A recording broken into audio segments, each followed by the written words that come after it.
everybody, and welcome to the Media Beat episode 99. Will we get to the big 100? My money's on yes, we will.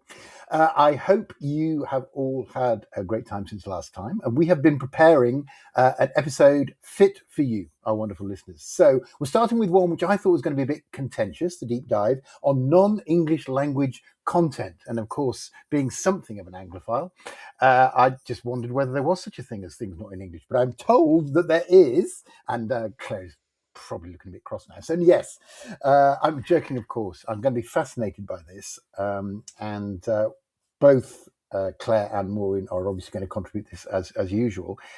So yeah, it's going to be a brilliant one and a bit of a shift. But yeah, we really need to focus on things and be less just focused on all things English.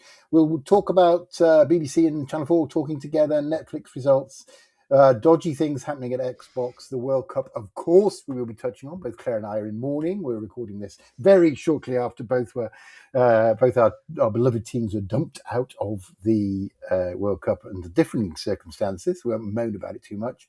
Chinese AI will be mentioned, and of course the Emmy nominations. But let's start, and we'll obviously start with Claire, on this fascinating subject, which, we definitely need to focus on, and that is non-English language content. Claire. Yes, well, what spurred the decision to discuss it was that for the first time ever on Netflix, non-English language originals have overtaken English language originals. 50% of the platform's library of non-English originals are now not in English. And that got me thinking a little bit about what was going on. Obviously, there's certainly much more comfort in watching for English language audiences in watching non-English language content. This is something that, coming from France, I was much more comfortable with coming in. And I thought I would do a deep dive on it. And I'm going to start with Mussolini because, it's been a while since we haven't mentioned Mussolini on the podcast. And it's always good time. And the show, So if you've ever been to Spain, Italy, or Germany, or France, and you've switched on the hotel television, you've probably watched Bruce Willis speak whatever language of the country you're in. And dubbing in Central and Southern Europe is very much the standard. But I thought it was a sort of cultural and artistic choice. And actually, it started with mid-century authoritarian censorship. Basically, when the first talking movie came up, which was The Jazz Singer, they had no idea what to do. Suddenly there was text and you couldn't use the intertitles. So they decided just to put the words on the screen because it was easier. That was the beginning of subtitles. Then Hollywood actually tried to shoot the same movie multiple times with different foreign language casts. That was their initial trick to deal with foreign language. That obviously didn't work out. So they decided to do dubbing. But then this is when the politicians stepped in. In 1929, Benito Mussolini banned foreign language dialogue in films because that allowed them to censor the language and the words. And in fact, there was a very strong push to suppress regional dialects, to unify everything around the Italian language. And that was one of the big drives. In fact, in 1931, there was a direct reference to Mussolini in an American film, but in the Italian version, there isn't. We don't mention it at all. Franco did exactly the same in Spain, and partly to marginalize Catalan and Basque. And then in post-war Germany, we kept the dubbing system to quietly edit uncomfortable references. In fact, there's very famous example, which is Notorious by Alfred Hitchcock, where the villains become generic drug smugglers in the German version. So you can do a lot with dubbing that you can't do with subtitling.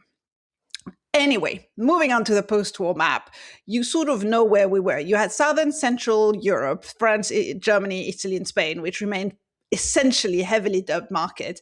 And then Northern Europe, Scandinavia, and the Netherlands, they went for subtitling. Not so much because they loved English language, mostly because they're quite small and it was really expensive for them to dub everything, and subtitling was cheaper. Meanwhile, UK and US, as per you, Oliver, developed virtually no appetite for foreign language television at all. And it was a completely non-existent category, either dubbed or subtitles. During that period, US content in Europe was absolutely dominant. I mean, in Germany, at some point, 60% of all major theatrical and television releases were dubbed imports, mostly from Hollywood. And obviously they became really good at dubbing, and they had highly sophisticated professional national dubbing industries and voice actors became stars. So the voice of J.R. Ewing in Dallas, for instance, in France, is a very well-known voice that gets recognized as he's also a number of other characters. And I certainly grew up thinking the Cosby Show was a French language program, and many others.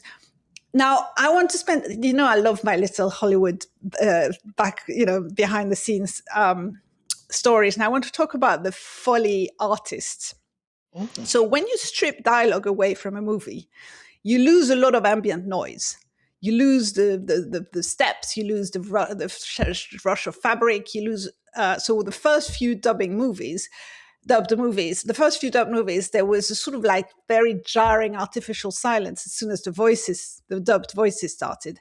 To solve this, Hollywood had to reinvent post-production, and they created what is known as the music and effects track, M&E track.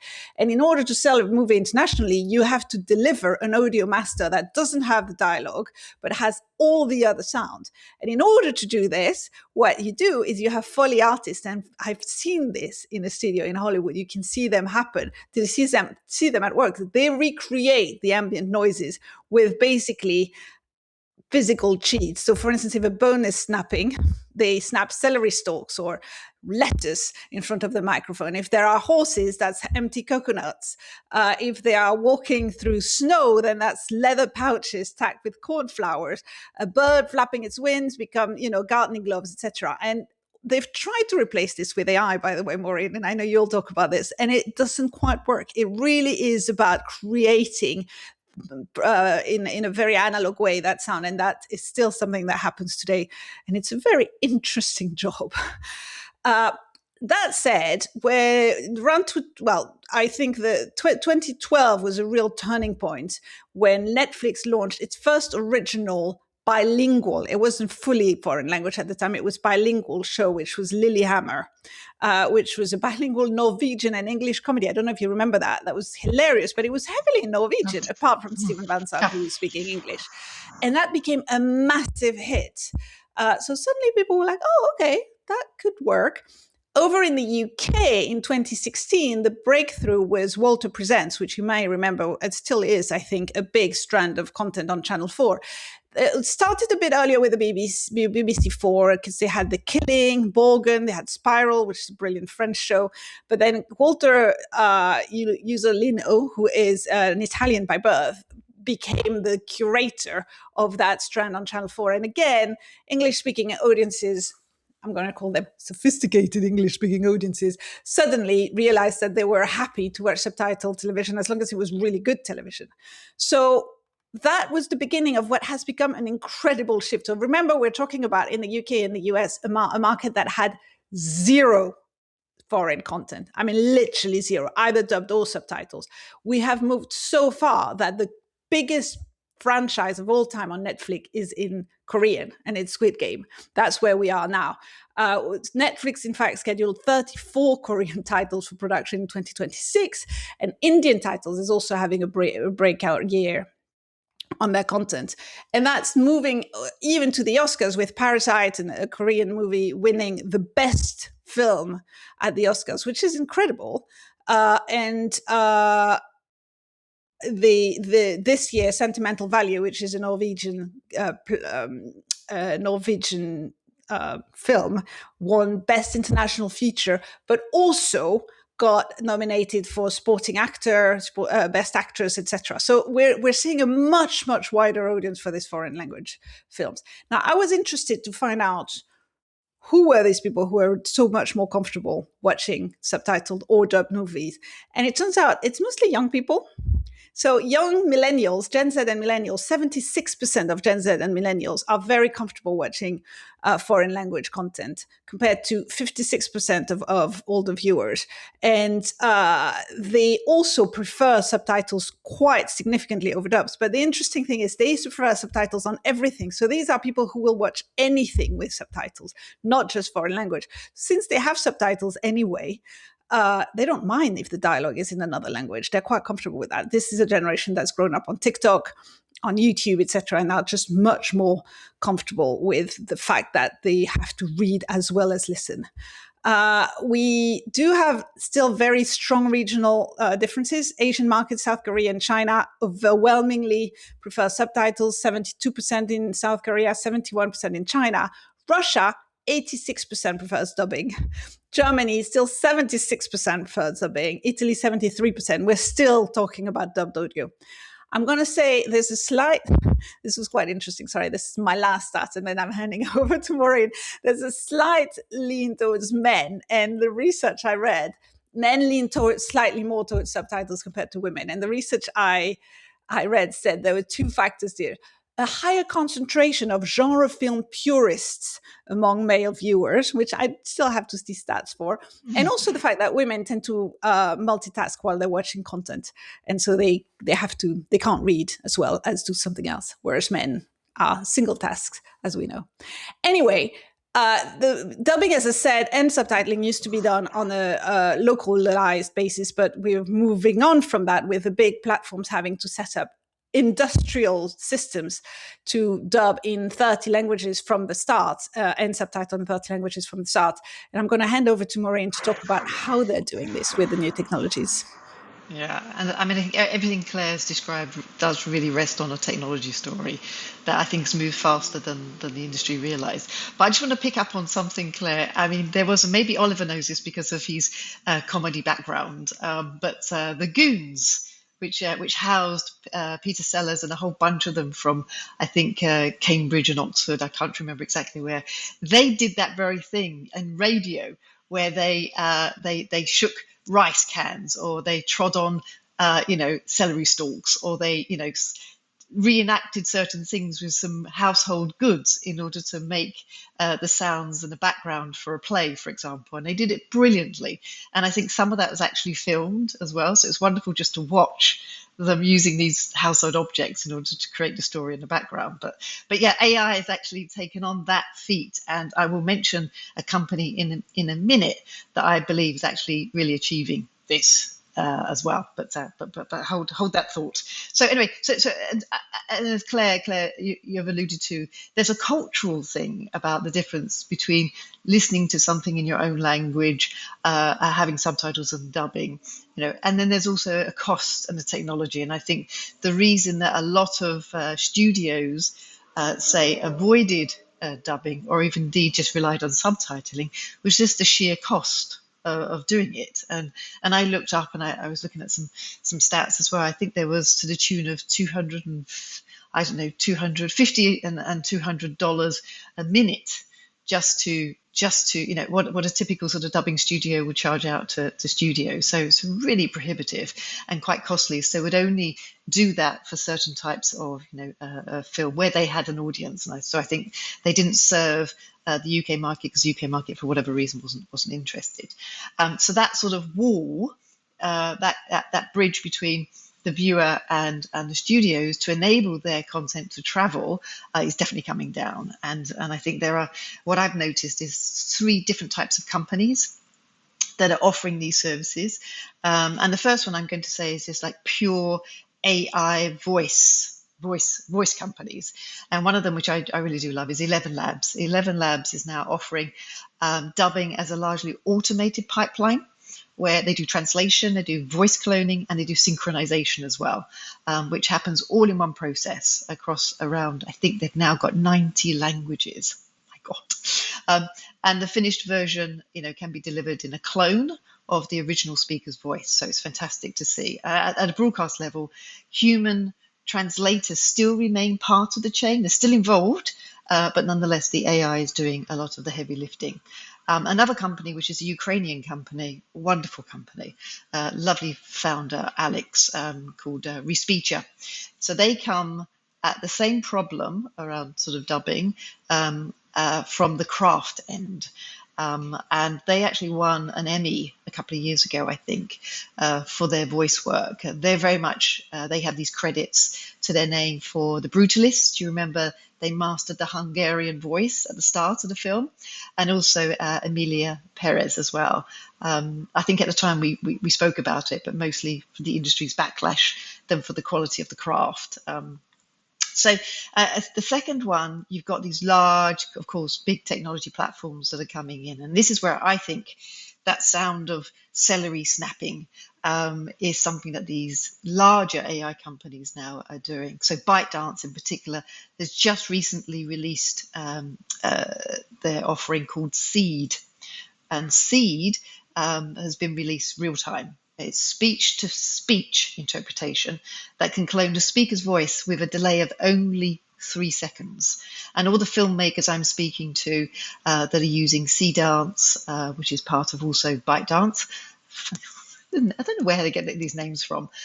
They're all using these products, and it is very much you can get the entire scene, you can get multiple voices, you can get the celery crunching, and you can do that all in one single pass. And I think that is phenomenal. So the latest sort of video model can produce the footage with the native multilingual dialogue already built in.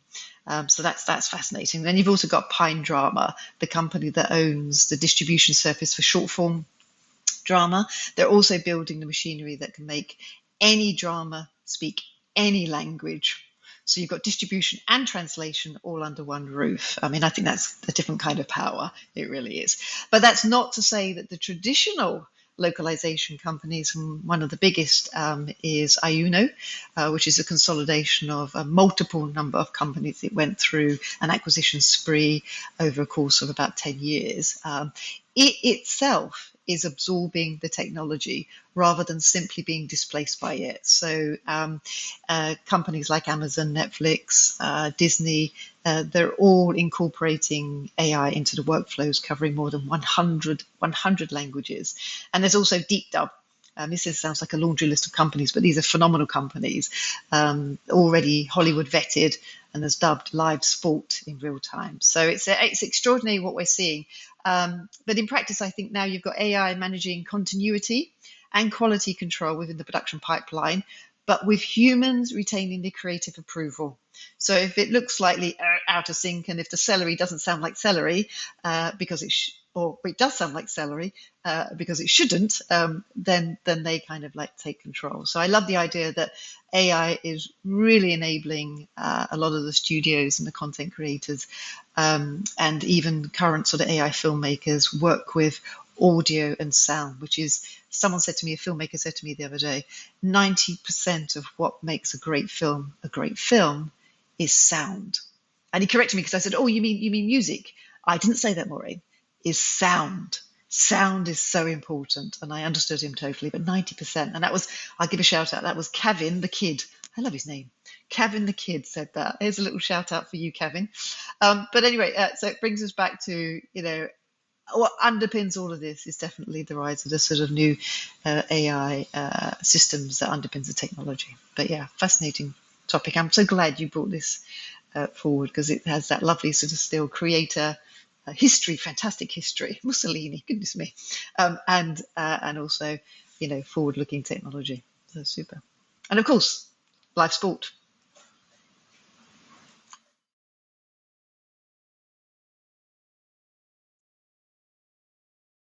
I think we have a problem with sound.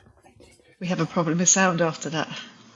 No, this is me. Sorry, I wanted to shout out and give a call out to Zoe Digital, which is a Sheffield-based localization vendor, which works with all the major players in Hollywood, still quite small, but also trying to find that balance between technology and the human in the machine, because we do still need that human. I mean, I think the conclusion is you can't quite yet match human voice actors for really deep, dramatic, and emotional nuance. You might at some point, but we're not quite there yet.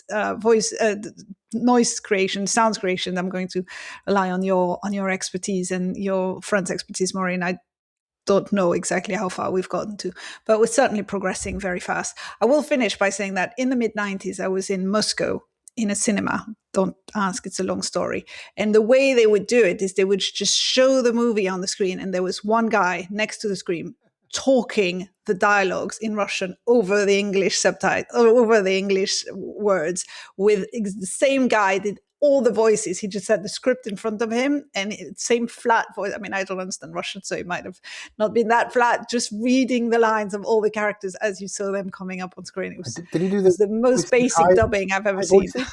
Did he use a high voice to do women's voice? Nope, just the same voice. Very Russian, that is. No effort whatsoever. But going back to your point, so all the AI filmmakers I've been talking to over the last couple of months are saying that there is something quite special about, a trained actor and the emotion that they impart and their voice. Nothing can replace it at this stage that they can see. So they're using either, their voices and then manipulating it somehow in the AI. But they basically say, no, we still need actors. We still need those voices. So yeah. Good news, I think. It's funny, every AI story we do always has a human bit as well, because you were saying the artistic control is maintained by the human, and yes, you will never get Richard Burton AI'd. For example. Yes. Yeah. What a voice. You want. What a voice. Or Orson Welles. Yeah. But let's listen out for the Ambersons. Yeah. The Ambersons remake that is going on in the background there. One of Orson Welles' lost films. Yes. If you ever want a amusing look at an actor who's had a little bit too much to drink, look up Orson Welles advertising French champagne outtakes, and it's absolutely fabulous. Sounds like an episode of Schitt's Creek. Oliver, I thought you were going to say Oliver Reed. Because that Oliver Reed. Any chapter Oliver Reed, that's easy. But Orson Welles advertising French champagne, the outtakes, absolute gold dust. We will have to move on. Isn't it just fascinating how some people like subtitles and some people like dubbing, and it's so distinct by country? That's weird. Yeah. And how you sort of get used to reading subtitles and forget that you're doing it. Anyway, that was even better than I expected. I expected something very good. So fascinating. And we're quite right, Mussolini. Well done for using your power. We're not going to cut that bit as a clip for the show. No, great. He's not really a friend of the show, enemy of the show. We don't really like Mussolini. Just joking. So that was it. Okay. Fantastic non-English deep dive in English, ironically. I loved it, but it means we must move on to In the News. And it's a business story to start with. So generally we'd go over to Maureen there. She is at the Finnish headquarters of Netflix in Helsinki for some reason. She is got her raincoat on and a clipboard, and she is going to report on the Netflix results and obviously give her fantastic analysis as well. Maureen, you have for that story. Wow, in Helsinki, that's a first. Okay. I was up late last night, absolutely listening to their video. Sorry, so they reported. So Netflix reported their second quarter earnings on Thursday, and I made sure that I was up, clearly in Helsinki, to listen to Greg Peters and Ted Sarandis for that. But can I just do a little plug? And forgive me, this is it's probably shameful on my part, but I did a preview of the results in Forbes last week, and I was waiting for 3 questions to be answered by Greg Peters and Ted Sarandis. So I'll do a really condensed version of it if I may. But overall, their second quarter was actually in itself, revenue and profitability was in line.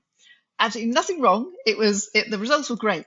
But guess what? The stock fell overnight 9%. So, and that's not great, especially when you look at in the last year that the stock has fallen by 40%. So the problem here is the forecast. And this is something that Claire and I talk about time and time again, that they're managing expectations. There we go.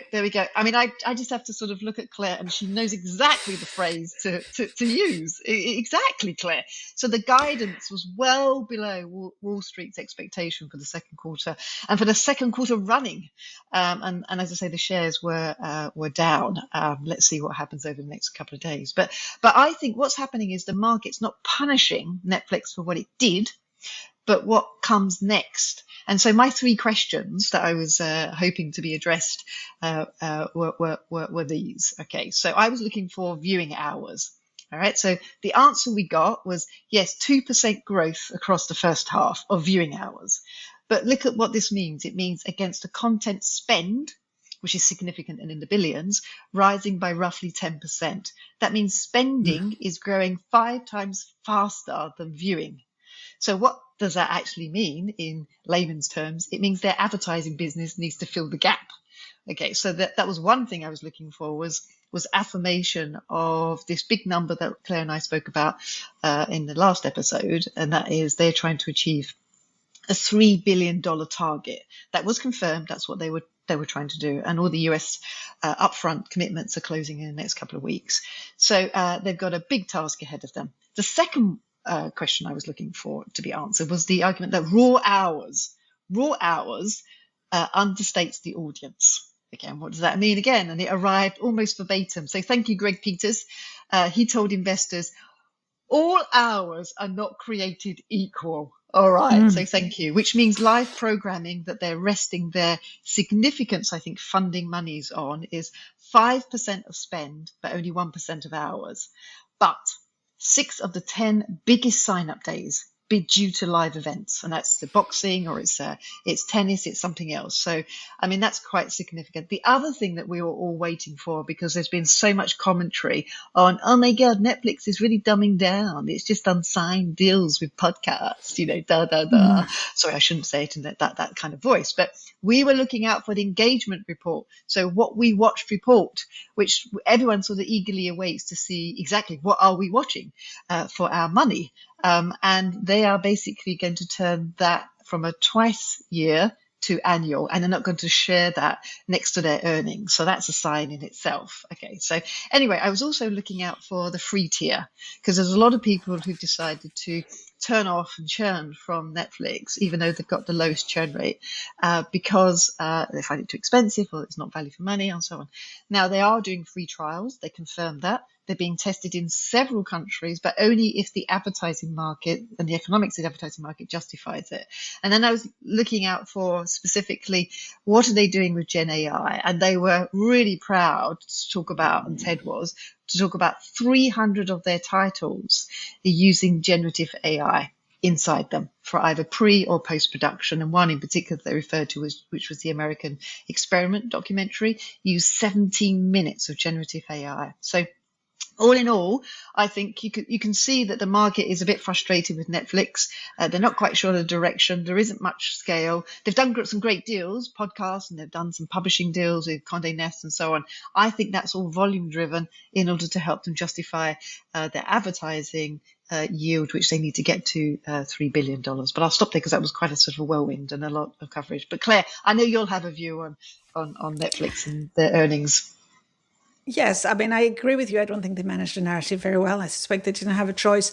I think that the people are worried about engagement, and it's much more important for them. So this is viewing hours versus subscribers. When they were only subscriber based and there was no advertising, in a way, you didn't really care that much if people didn't watch, as long as they kept subscribing. But now that there is a strong component around advertising, and 60% of all new signups are now in the ad supporting tier, 45% of the US households that have Netflix are streaming on ad supported. So they've done well with selling the ad supported. Now they need to continue to increase the engagement. So I think that is what worries people. Yes, it's still the lowest churn, but it's sort of plateauing in terms of penetration, if not slightly reducing.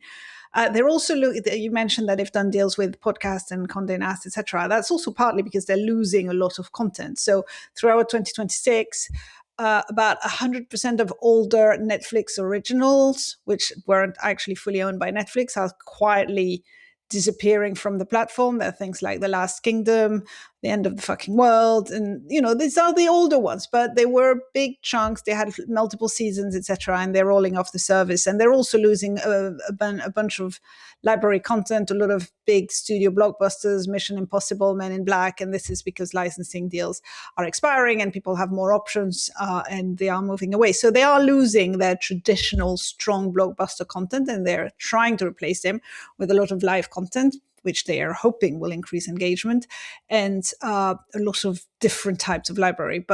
And it may work, but I don't think these results prove that it already did. So I think it's one to watch. Suddenly they weren't communicating a lot of confidence in it, I would say. Yeah.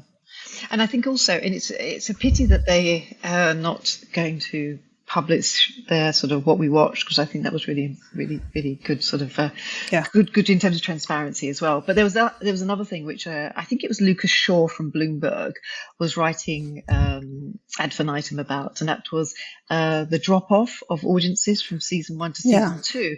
And Ted Sarandos actually did respond to that question specifically, and his answer to this, and it'd be great to hear your view on this, Claire. But he said, look, when season 1 comes out, we spend a hell of a lot of money and we promote it, so we do get a very, very large audience to start with, and he says, so we don't necessarily expect that for season 2, but the fall off between 2025 and 2026 has actually reduced, so it's lower, so the rate at which people are dropping off is lower. So he was kind of confident that that wasn't an issue. Not sure. I think there's been some analysis, and we could go back to it. Might be a good deep dive in idea. There's something around the gaps between seasons. So traditionally, you had season 1, and that would end in the spring or late spring or early summer, and then season 2 would start in September. So you didn't really have time to forget anything. But what is happening now is sometimes you wait a year, 2 years for a new season, and it's much harder to remind people that this thing is going on.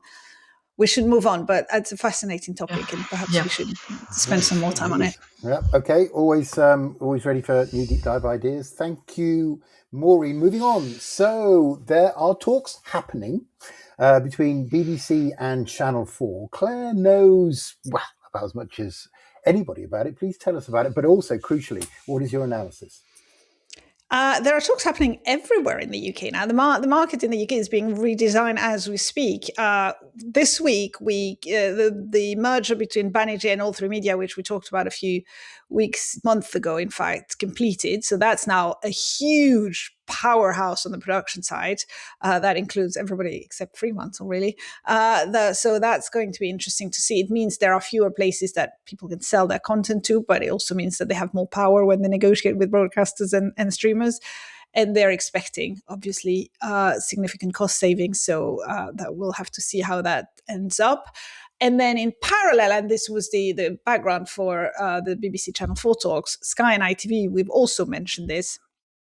They are, as you know, Sky is offering to acquire the broadcast assets of ITV, which creates this sort of really UK linear giant, especially in terms of the power they would have in the advertising world, where they would essentially control 70% of advertising. So we'll see what happens there. It still needs to go through regulatory controls, but that's certainly been something that people have been talking about. Now, the BBC has a new director general, Matt Britton. We've also talked about this, who came from Google. Matt Britton was at a UK Parliamentary Culture Committee meeting and formally confirmed something that had been rumoured, that the BBC had approached Channel 4 about a shared streaming future. So this isn't a merger, but it's about putting all of the kind of Channel 4 streaming content on the iPlayer. Britain explicitly stated that Channel 4 on its own, in light of this new merger, looked very subscale. It didn't say the BBC looked very subscale, but it's also true that the BBC would find it much harder to compete. And there is a real logic in combining these two assets on streaming. It's not only about Sky ITV, it's also about the big platforms. Channel 4 and the BBC do have the two most successful streaming platforms in the UK. They have a lot of content. There's a lot of crossover between their audiences. But it was a big taboo to suggest any sort of closer relationship between BBC and Channel 4. So Matt Britton, my interest in this is that he has not wasted any time in making his mark as a Director General of the BBC. He's just come on in, and that was his first big announcement. I think it makes sense.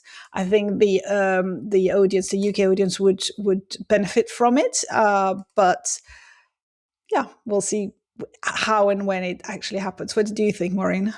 Yeah, I thought this was turning out to be a public spat as well between the new Director General and the new Chief Executive, Priya of Channel 4, Dogra of Channel 4. And she said, you know what, in my experience, there are no mergers. only acquisitions, and I play a partnership is not a takeover. So I thought that was a wonderful rebuttal, because he keeps saying, I think it's twice now, that Channel 4 is subscale. So that's quite definitely interesting. coming out with a bang. Yeah, He's definitely coming. But we've been here before. We've been here with Project Kangaroo, the BritBox stuff, the Capgemini stuff that was happened about 15 years ago, which did the sort of merger, what the economics would look like, and so on. But I think the market is different, and I think it's a sensible thing. I think they should just get together. Oh, but we like a spat.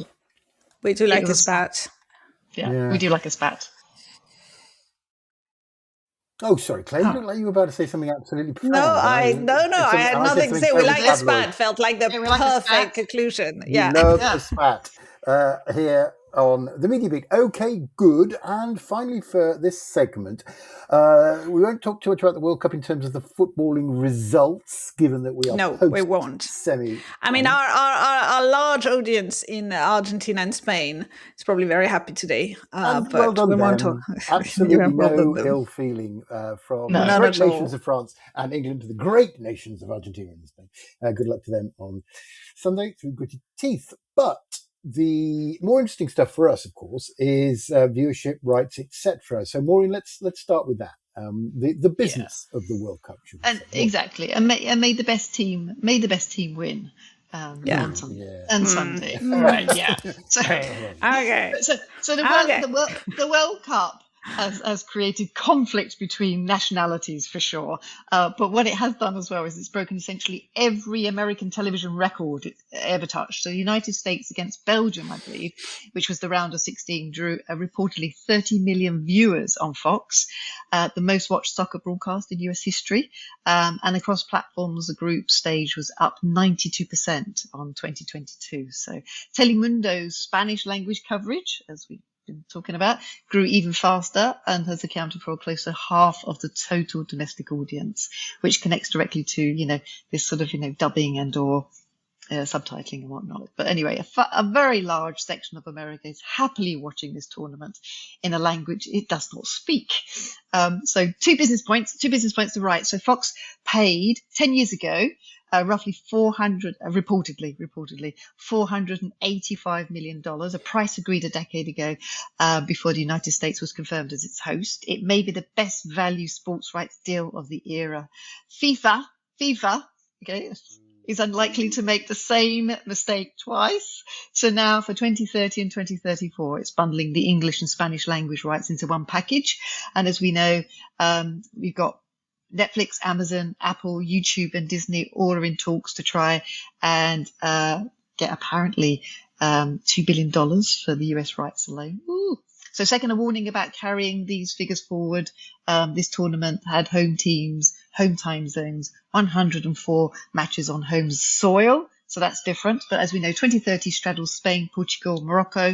2034 is Saudi Arabia. And the audiences that set those records will be asleep for large parts of both, I think. So a record World Cup inflates, I think, all the headline advertising numbers. But anyway, it's been a great story. I'm sure Fox will sort of start to share a lot of the data. I think it's been a phenomenal success for Fox. And now we're in the bundle for who gets the rights for 2030 and 2034. And the finals on Sunday. Yay! No, I didn't know that. Is finals? Did you? No, anyway, really, yes. I think there's a good chance. I would expect both, certainly Netflix. Netflix, didn't realize that, owns the US and Canadian rights to the Women's World Cup for 27 and 39 and 31. So they've already invested some. I think they will be in the running for this. I suspect all the other streamers may well decide that this is something they want to do. I think the ones that are going to get squeezed out are the Spanish language broadcasters. So the Telemundo, which did quite well themselves on those rights. I'd be very surprised if they managed to stay in the running, just because they would have to compete for the entire combined package. They may be able to build some sort of consortium, but it may be that they can't compete. I think the time zone thing is a big one. I mean, we got a bit frustrated. I know English fans weren't very happy with the 2 a.m. kickoff, but they did stay up. I'm not sure that your normal US fan is quite ready for certainly Morocco, Spain, and Portugal is 5 to 6 hours ahead of Eastern time. 8 to 9 of Western time, US Western time, West Coast time, and then Saudi Arabia is even further east. Significant issues there for timings, in the same way that we saw when we were in Qatar over the winter, and traditional broadcast windows were a little bit messed up. So we'll have to see, but certainly a good year for soccer in the US. And I have to wonder whether we're going to keep the hydration breaks when we move away from the US, but we'll have to ask FIFA. Yes. Yeah. It is hot in Spain and Portugal. It is hot there. Well, that's true. Yeah. It's hot in London. It's quite hot in Saudi Arabia as well, from what I've heard of that country. Yeah. That football crazy Well, country. I've heard, yeah. So we may be stuck with hydration breaks, maybe forever. All right, moving on. Yeah. By the way, fun fact, it used to be called soccer here, actually. It wasn't America's fault. It wasn't America's fault. The Association Football versus Rugby. It is America's fault. No. Okay, fine. Okay, that was wonderful. Thank you very much. Fantastic World Cup. Some certain results notwithstanding, and a great section of In the News. Okay, then, Podmoji fans, of which I know we've got some. Let's go. 3 topics, as usual. We're going to start with the Xbox restructure. I'm hoping you've got your props available. Claire. Oh, dear. Yes. Xbox is cutting approximately 3,200 jobs throughout fiscal year 2027. That's 20% of its workforce, and the 1,600 that are going immediately. They're also letting go of several previous acquisitions, a few studio games, Double Fine Productions, Compulsion Games will return to being independent. Ninja Theory and Undead Lab are transitioning to new ownerships. They're trying to create flatter organizations. They're trying to focus on high-yield platforms, which is interesting, which is mobile, PC, and massive service-based games. So they're sort of moving away from the consoles, which have been really struggling, and we've talked about this. There's a severe hardware crisis. The prices have gone up so much. We should probably talk about it some more. Anyway, I don't have the prop, so you're going to have to imagine it, and I'm not going to do the bouncing car again because everybody's making fun of me. But think of Legos.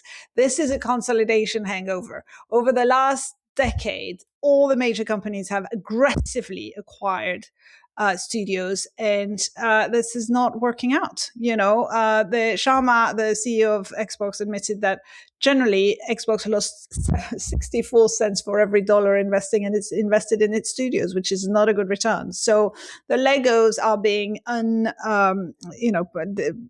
destroyed. The Lego castles are being destroyed. Lego houses and new Lego houses will certainly at some point pop out, but right now they're not working anymore in the games. It's you can only make money by bundling or unbundling, as our favorite wise man said, and that was in Kylian Mbappe. So my virtual Podmoji is a Lego house. Can you imagine it? It's there. That's fun. A virtual one. We can add it. We'll add it in post, Oliver. There was a hard refusal to do a Podmoji there for a minute, but it was but a virtual one is perfectly okay, actually. I think so. So half a point. Opens a lot of possibilities. What do you think, Maureen? Yeah, I mean, I thought there's one sentence. There's one sentence that sums all this up, and that was Sharma herself, who dropped the memo that said, quote, "Our business today is not healthy." So I love this new trend of CEOs being honest about stuff. So mine is, oh wow. So okay. Yeah. How long has she been there? Oh wow. Oh wow. Does that make a difference? Some time. No, sometime. I think she's on it. It's just been candor. It's candor and I think just honesty. And it's true. It feels exactly, and everybody knows it. There's no point hiding it. I agree. Hiding it. Good for her. And that's a good Podmoji. It was a physical one, so also a physical point. Next, we're going to start with Maureen, and I don't know what the implications are of this. You will do. The use of Chinese AI by US companies. That sounds like a massive subject. Yeah, I know. That's it. So, and it's catching the attention of the government and the regulators. So American companies are actually switching to Chinese models at a rate that, seriously, everyone is standing up and sort of looking at this. There's something called Open Router, which routes corporate AI traffic, and it's the share of American usage going to Chinese models reportedly apparently reached 45% this month, which is quite up. It's up quite like 11-12%. at the start of the year. I mean, the reasons are not ideological. It's just that they're really good models, so why not use it? So DeepSeek, Moonshot now operate really close to the American frontier. They're costing considerably less, 60 to 90% less than the American equivalents. And that is landing just as US labs really are moving closer to corporate customers with their usage-based pricing. And enterprise AI bills are ballooning. So effectively you have a choice, okay, well, I'll go for the cheaper model. And I think that's what's happening. But Washington is investigating. So we've got various committees looking at this. But the problem is not enforcement. So I don't know, you can't tell corporate America what to do, but I'm sure the government might try to do that. So it is what it is. They're using Chinese products because they're cheaper and they're equally as good. That's market forces for you, and that's capitalism. Yeah. And my Podmoji is, and there's no champagne in it, but cheers to that. I had this ready just in case England got through, but they didn't. So they didn't. There's French, an empty glass, of course.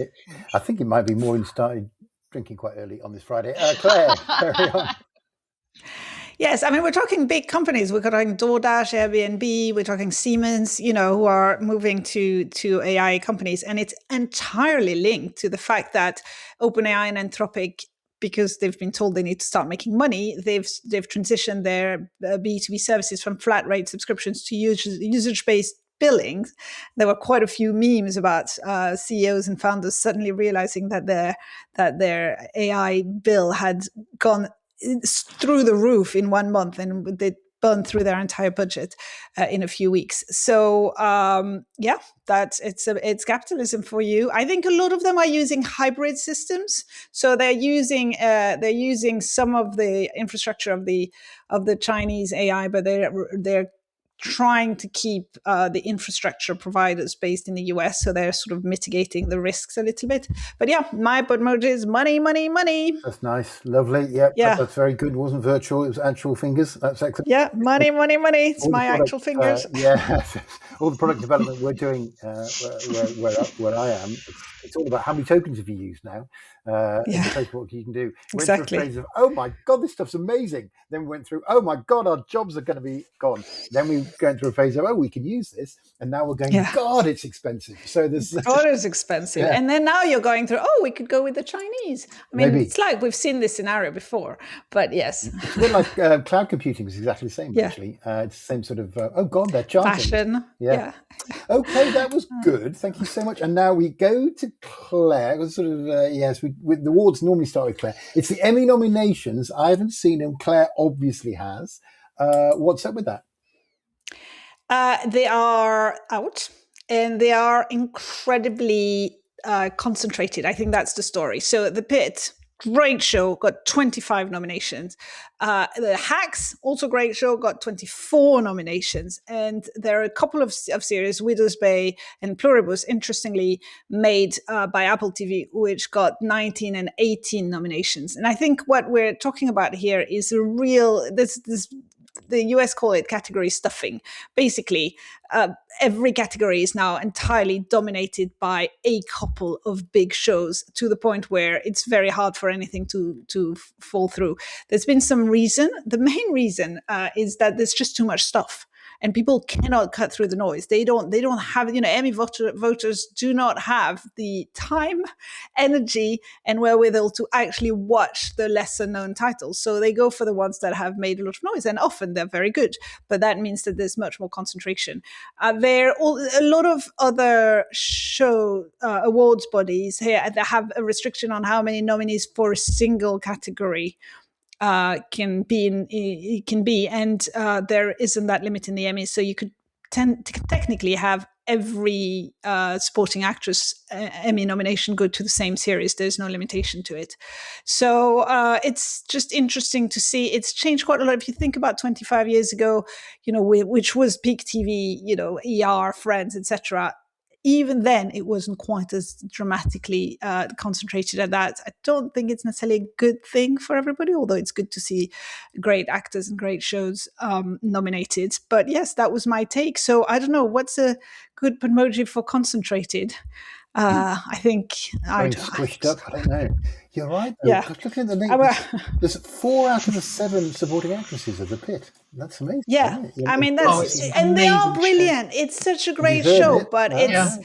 but it just means there's no space at all for shows, again, that have done really well on smaller platforms and have had perhaps slightly less, or that are slightly more traditional, but still have done a really great run. So it's an issue. I think it's a little bit of an issue. So, okay, my Podmoji is going to be me looking slightly concerned. There we go. The classic. Yeah, everyone loves that one.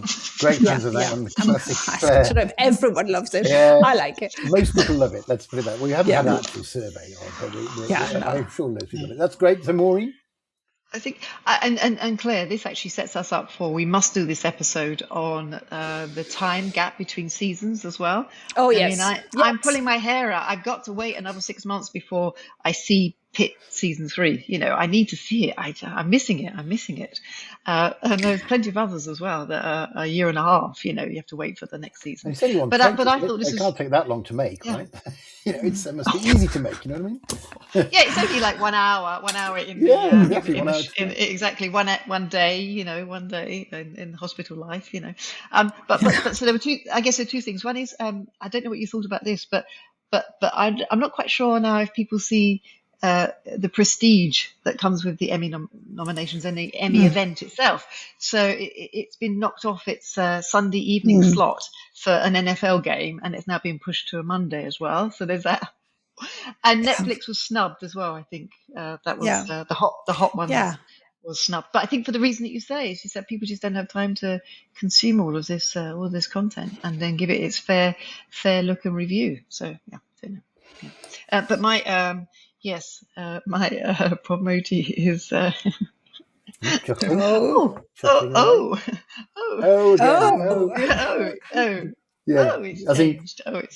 it's on a Monday now instead of a Sunday. Yeah. Zero nominations for us. And of the British podcast. Okay, that's good. Thank you very much. It's a draw this week, 3/4 point each. Well done. And that was it. What a game. And yes, indeed, good game. The game was the winner. And that's right. And no banners unfurled after.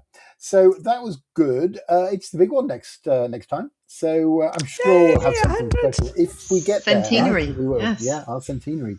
So obviously, stay tuned for that. It's coming very soon. But in the meantime, goodbye, Claire. Goodbye, Oliver. Goodbye, Maureen. Goodbye, everyone. And goodbye, Maureen.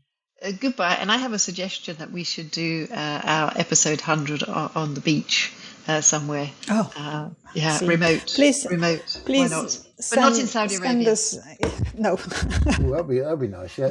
You're assuming that's the location. We're not going to do a review of that film, The Beach. We're just going to be on the beach. Well, I like it. No, on the beach. Yeah. Let's sort that out. Sand and water between our toes. There we go. Yes. We will see you sunning ourselves, and definitely watch that on YouTube next time for episode 100. But until then, bye-bye.